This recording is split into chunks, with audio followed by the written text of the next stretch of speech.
It's time to watch tales of magic. It's time to have lots of fun.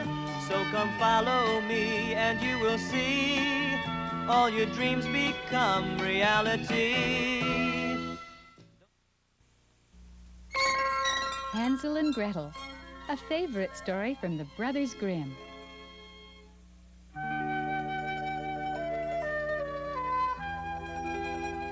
Once upon a time, deep in the forests of Germany, there lived a woodcutter, his 2 children, and their stepmother. Times were hard for the woodcutter, and there was never enough to eat. It was not a happy home. The father could never cut enough wood to sell in order to buy all the things his wife wanted. The children felt so sorry for their father because he always tried to be nice to them. That night, while the children were asleep,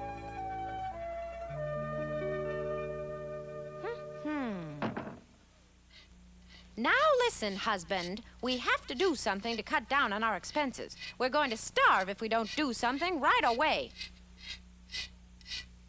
Here's what you're going to do. Take the children deep into the forest and leave them there. That way we'll have enough to eat. Leave my children? How can you say that? Never, never, never. Although I won't be able to feed them if they stay here. Exactly, you fool. Now listen to me. Do as I say! Oh, yes, yes. Leaving them in the forest will be the best thing for them. the children had been awakened by the screaming and had heard the stepmother's plan.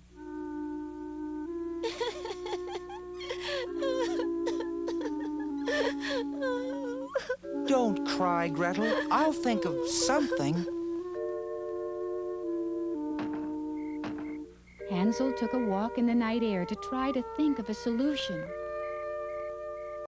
He noticed that the moonlight shining on the pebbles in the forest made them sparkle like diamonds. He had an idea.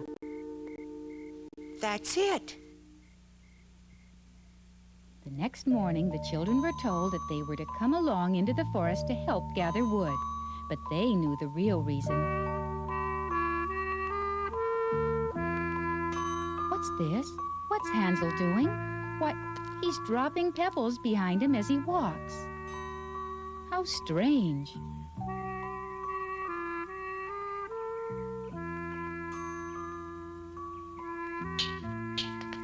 Now don't stray from the fire, children. We'll be right back. Oh, my poor Hansel. Gretel. The evil stepmother and her reluctant husband left the children and headed for home. Hours passed, and soon the exhausted children fell asleep by the fire.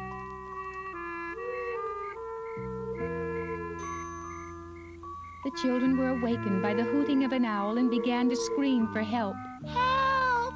Help us! Father! Father! Poor children. They screamed and screamed, but there was no one around to hear them. Then Gretel began to cry. Don't cry, Gretel. I'll get us back home. When the moon was at its fullest and brightest, there appeared a trail of diamonds sparkling along the ground. They were pebbles reflecting the moonlight, the pebbles that Hansel had dropped behind him on the journey from home. Clever Hansel knew that by the light of the moon he could follow the sparkling trail back to their doorstep. Father! Oh, children! You're safe! Oh, Hansel, Gretel, you're safe, you're safe! That night, Hansel had tried to collect more pebbles, but his stepmother had locked the bedroom door. So Hansel lay awake all night worrying about tomorrow. And soon it was morning.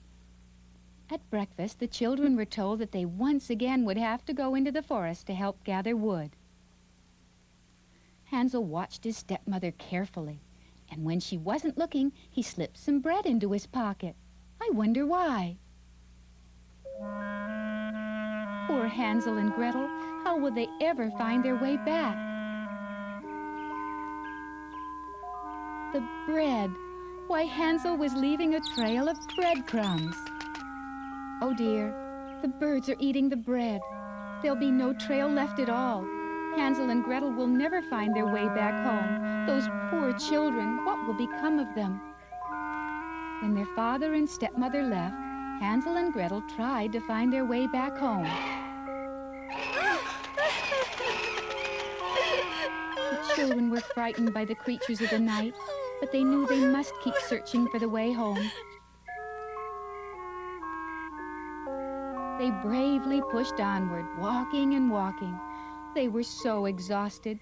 Gretel was so weak that Hansel had to carry her on his back. And soon Hansel became just as tired, and they had to rest in the hollowed-out trunk of a tree where they slept soundly through the night.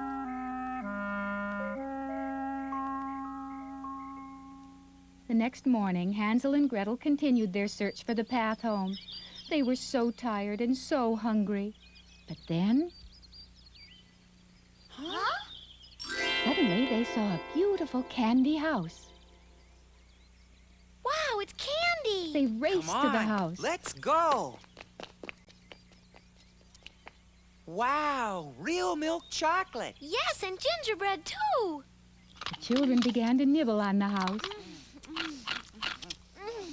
Nibble, nibble, gnaw. Who is nibbling at my little house? Oh, I have two little hungry visitors. Please come in, won't you? Wow, this is the most delicious house I've ever seen! So you like it, You may eat all you want. I love healthy little children. What would you like to eat first? Some candy? Some cake? What's this? By the light of her lantern, the old lady cast a frightening shadow on the wall.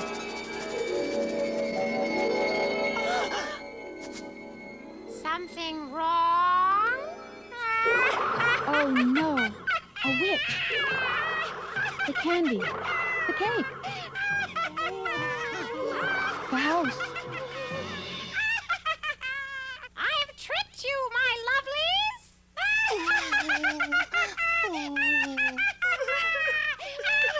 You see, I eat little children. But for now... Those poor children. Gretel slaved while Hansel was being fattened up. Come on, eat your dinner. It's good for you. It'll put some meat on you. Come on, eat up. Hansel, you should be nice and plump by now. But I don't feel fatter. But you must have gained weight. No, I think I'm losing it. Hansel had noticed that the witch had very poor eyesight. My eyes are too weak to trust. Let me feel your finger. Clever Hansel took an old chicken bone from his pocket and presented it as his finger. Huh. I can feel his bones. He's certainly not ready for cooking. The old witch soon tired of trying to fatten Hansel. She just couldn't wait any longer. Oh, is that boy skinny? But I'll bet he'll be a tasty little morsel. Oh, dear Hansel, my poor, poor brother. Gretel was forced to build a fire. Hurry, Gretel. The fire seems to be coming along very nicely. Now see if the oven's at the proper temperature. How? How? What's wrong with you, girl? Haven't you ever done any baking? I haven't. Watch. You stick your head in like this. Really? Oof! Ah! Help me! Help! While the witch was burning in her oven, the evil stepmother was busy cooking. Until... Ah! Ah! Ah! Ah! Ah!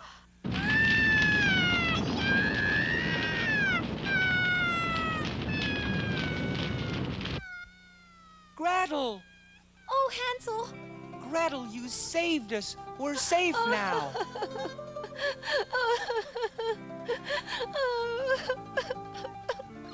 Hansel and Gretel were free, and they both wished with all their might that they could be at home with their father. When... Hansel! It was their father. He had been searching for days trying to find his children. He had realized that he had made a terrible mistake. Oh, it's Father! My children, please forgive me. I'll never leave you again. Father! Father!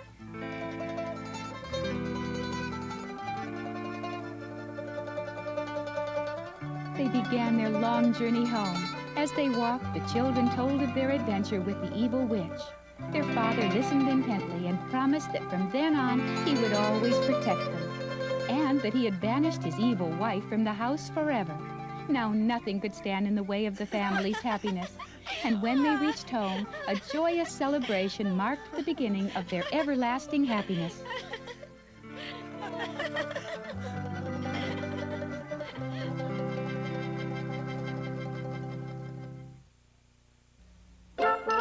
The Spirit in the Bottle by the Brothers Grimm.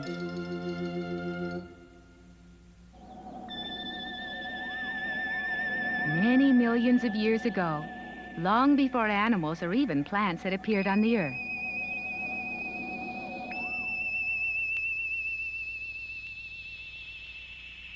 the world was inhabited by a band of evil spirits who roamed the land, and a choir of angels high above in the heavens.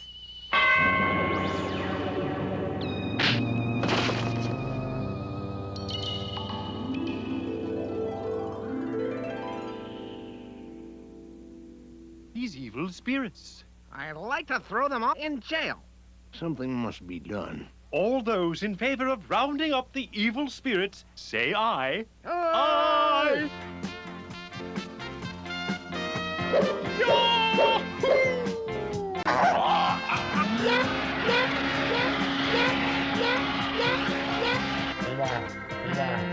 In no time at all, the angels had rounded up every last spirit. But now the problem was where to keep all of them. The angels just couldn't keep them locked up in chains like that. That would be too cruel. That should do nicely. That's right. The angels shrank all of those evil spirits and plunked them into all the bottles, barrels, and jugs they could find.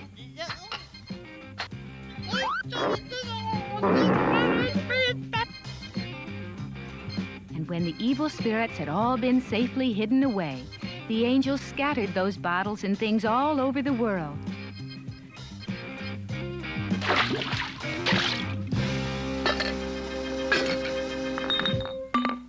But that was so long ago that even the angels have forgotten where they scattered all those evil spirits. So be careful. One could be in your neighborhood right now. I wonder what's inside.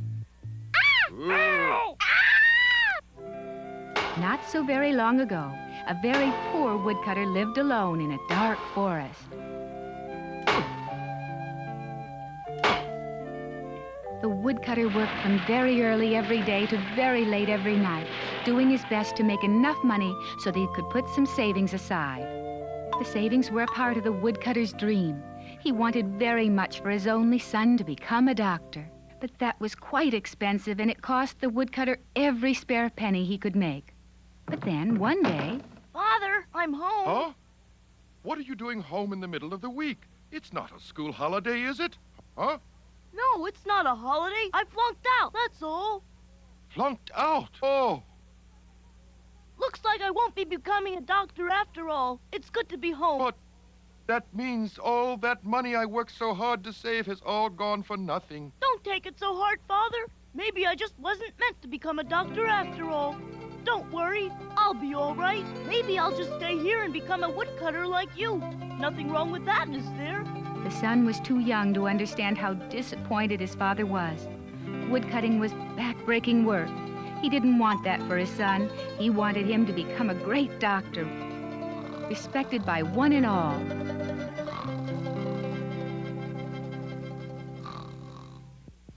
Hey, Father, wait for me! If I'm to become a good woodcutter like you, I'd better start to learn right now. Let me try it, okay? I don't think you know what you're getting into, son. Why, you've never had to lift anything so heavy as a sack of flour in your whole life. I don't think you're ready for this. Why don't you try looking for a city job? Don't worry about me, Father. I know this won't be easy at first, but I'm not as soft as you think. Just give me a chance to help you, okay? Well, the father was right. Woodcutting was a lot harder than it sounded. You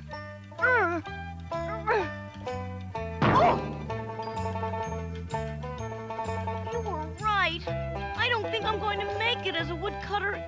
Not enough brains for school or a strong enough back for work. Don't worry about me. If it wasn't meant to be, it wasn't meant to be. I'll find something to do. Maybe I could become a juggler in the circus. Juggler in the circus? If you'd just spent a little more time on your books, you could have been a doctor, you lazy good-for-nothing. Have you ever seen such a happy-go-lucky boy? He truly believed that if he just waited long enough, he was sure to find his true destiny. Help me! Won't somebody please help me? Huh? Help me, won't you? I'm over here! Who is it? I can't see. Where are you? I'm over here at the foot of this giant oak tree! Get me out of here, won't you? Hurry, please! Huh? Oh!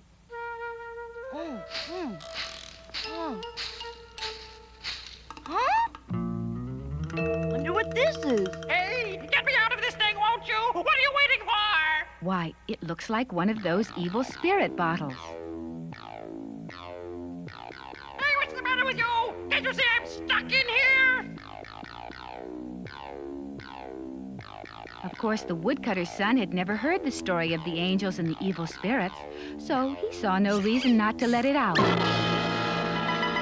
Oh, no.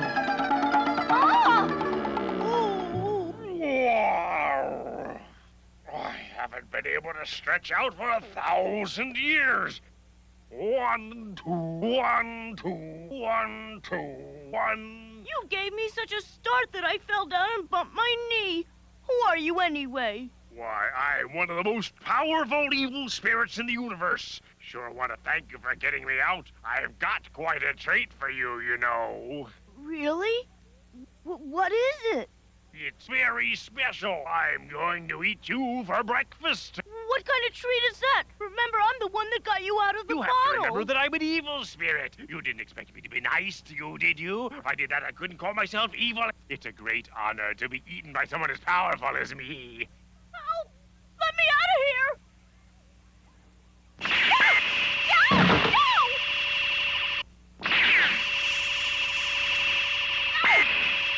Hey, wait a minute! That boy could think fast when he had to. He had a plan. What's the matter with you? You're not being very polite, you know. Huh? I know, but I just wanted to be sure you're a real evil spirit. What? If you can just prove to me that you're a real evil spirit. Well, just what kind of proof would it take? To tell you the truth, there was so much smoke and fog, I couldn't tell if you really came out of that bottle. If you were to do it one more time... You call that proof? That's no problem at all for an evil spirit like me. Here, hold on to this and I'll be right back. Whoa! Okay, get a load of this.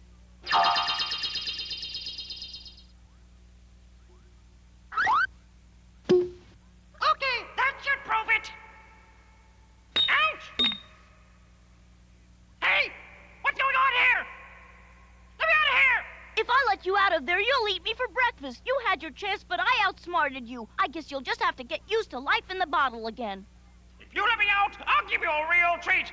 And this time I promise. Okay, but this time I want it before you get out of the bottle. You won't trick me again. Well, okay. I'll give you my walking stick. This old thing? What in the world would I do with a walking stick this big? But that's not just a walking stick.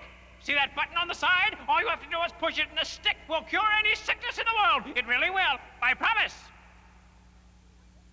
But this is much too big for me to carry around. How about something smaller? Do I look like Santa Claus or something?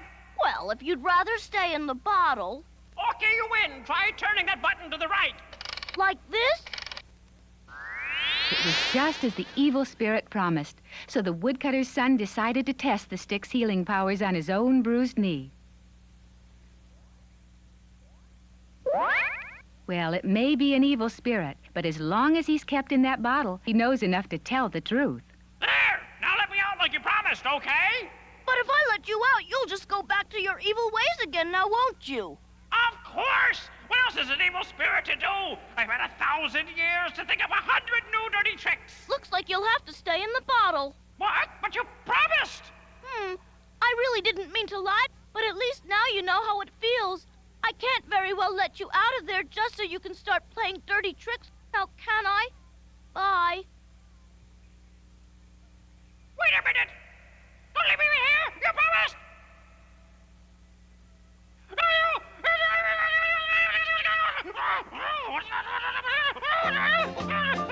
Thanks to the evil spirit's walking stick, the woodcutter's son became a very great doctor. There wasn't a single sickness or disease in the world he couldn't cure. His waiting room was busy from morning till night, and the son soon became rich enough to pay his father back.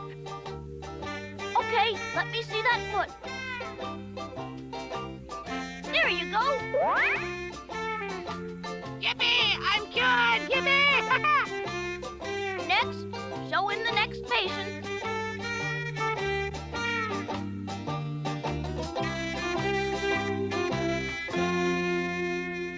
So that is the story of the spirit in a bottle. But just remember, there may be one of those evil spirit bottles still lying around in your own neighborhood. So be very careful in opening and playing with any strange bottles or cans you might find. An evil spirit might jump out.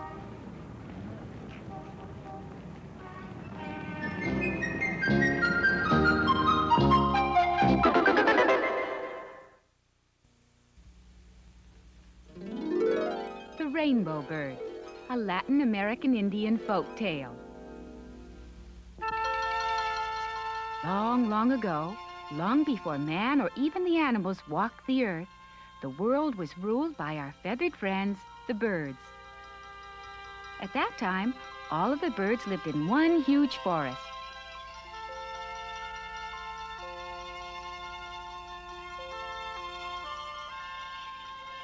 There were many varieties of birds, and they all lived peacefully together. However, if you and I were around at that time, we would have had a hard time recognizing and identifying any of them. You see, in those days, none of the birds sported any of the bright and beautiful colors that make them so distinctive today. They all wore shades of brown and gray and did little to brighten the forest. In fact, if it wasn't for the flowers that bloomed in all their splendid colors, the forest would have been a very dull place indeed. Some of the birds tried their best to brighten up their looks and add a little color to their lives. There, that should do it.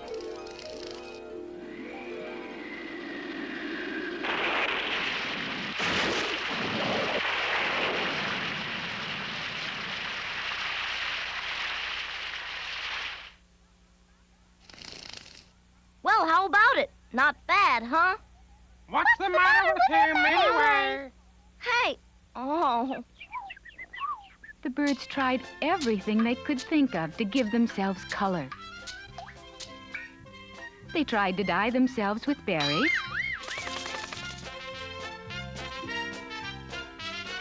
They tried to rub in the green of leaves. But nothing would last. And finally, they began to believe that once a gray bird, always a gray bird. It just seemed a shame that with all the beautiful colors of nature, the bird was blessed with only gray and brown. Every time the bird saw a pink butterfly or a golden orange, it only made them sadder. They couldn't understand why they had been so unlucky. Every day in the late afternoon, dark clouds would cover their tropical rainforest, bringing rain and thunder to the birds' home.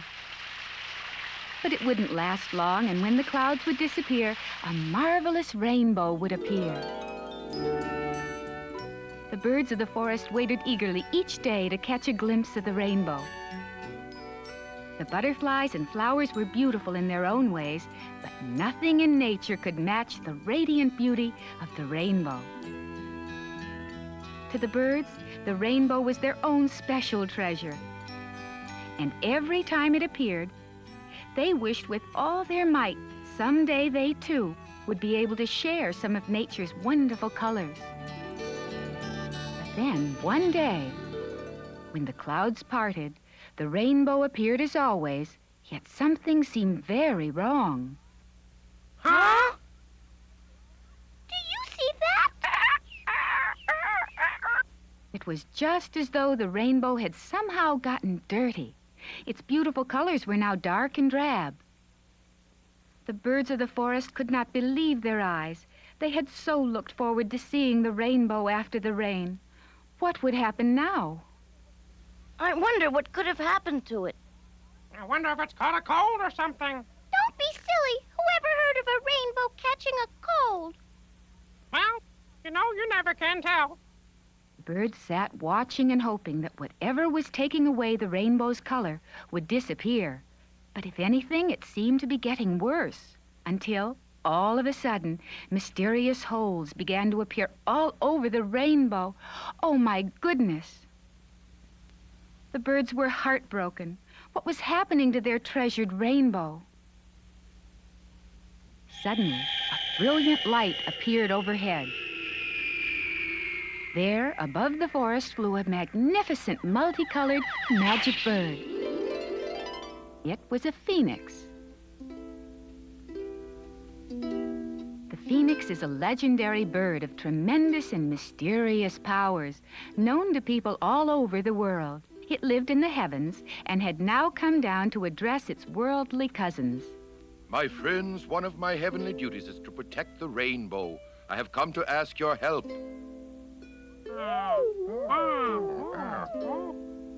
Our rainbow has been attacked by an army of roaches. I tried my best, but there are far too many of them for me to handle alone. If we don't act quickly, I am afraid they will not stop until they have eaten every last bit of our rainbow. What do you say? Will you help? It's our only chance to save the rainbow.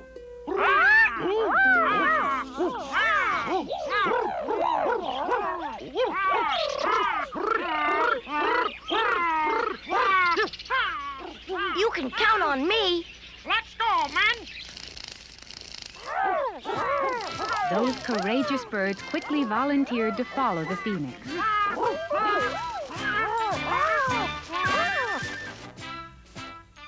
But not all of the birds were so eager to help.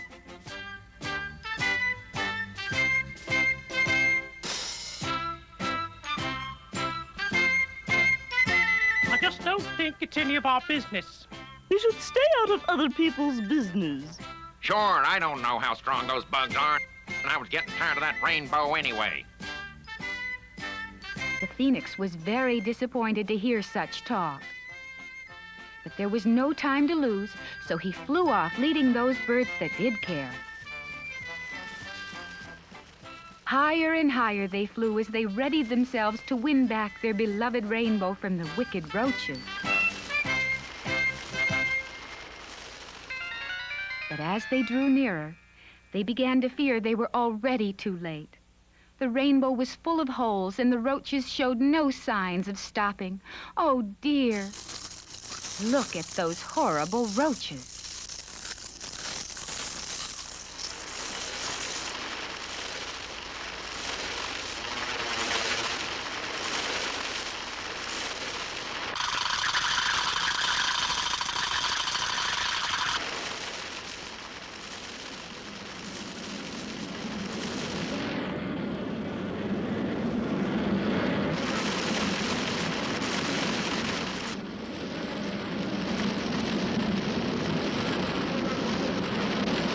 There's so many. I can't decide which ones to eat first. They're everywhere! They're everywhere! Oh! They were badly outnumbered, but the courageous birds fought valiantly.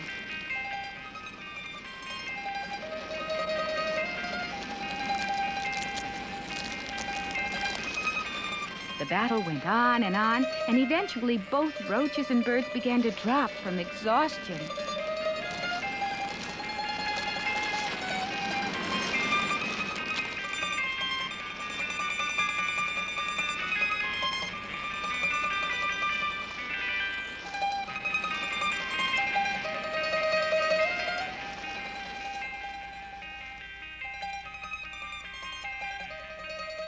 But the birds would not give up, and finally they had fought their way to the rainbow itself, where a few roaches still ate on.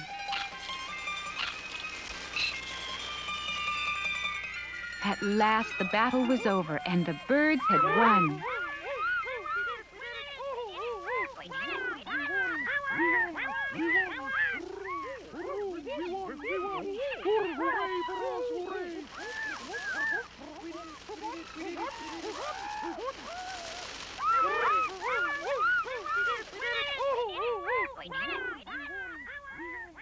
The birds were overjoyed at their victory.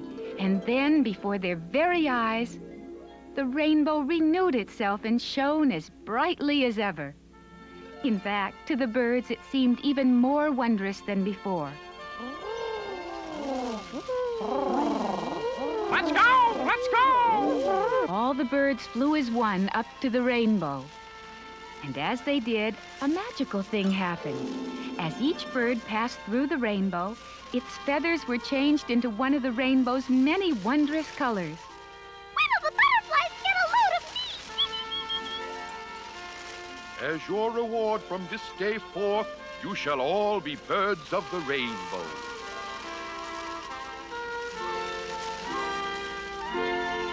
The rainbow birds couldn't have been happier. For years they had wished and waited for this day, and now their dream had come true. But remember, not all of the birds went to help the phoenix defend his rainbow. Those that stayed behind through laziness or selfishness were still very plain and common. So you can imagine their surprise and shame when the others returned from the rainbow in all their splendid colors and designs. They had learned their lesson to help a friend in need. But it was too late. If they had gone to help, they could have returned from the rainbow just as colorful and handsome as the others. And that is why to this day you can find both birds of many sparkling colors and those who are still very drab and very plain. So the next time you look outside, why don't you try to find those birds that went to the rainbow?